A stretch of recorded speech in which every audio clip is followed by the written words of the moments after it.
Hi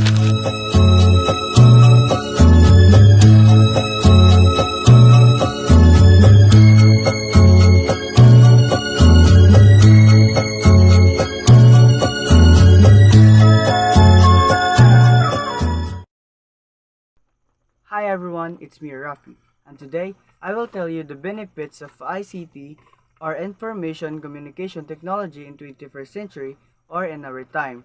So I guess you all know about ICT. So here are the advantages or the benefits that ICT can give in our time or in the 21st century. First, communication right now is instant. Why?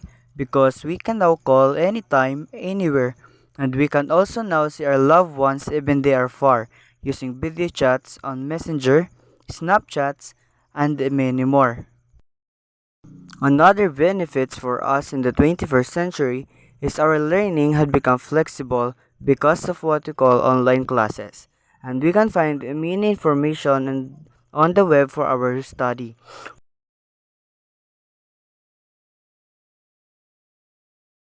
Another one is that we're now globally connected.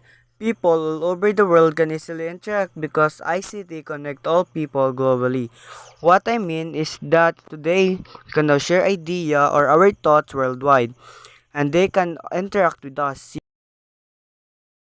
Environment also benefits on ICT. How? Because using ICT we can easily know what are happening in our environment. So we can now easily track on what's happening to it and we can solve it easily.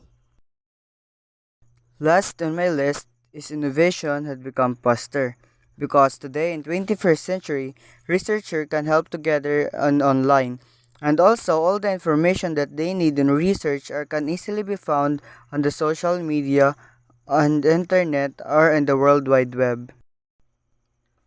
That are some of the benefits of ICT in the 21st century or in our time. Thank you.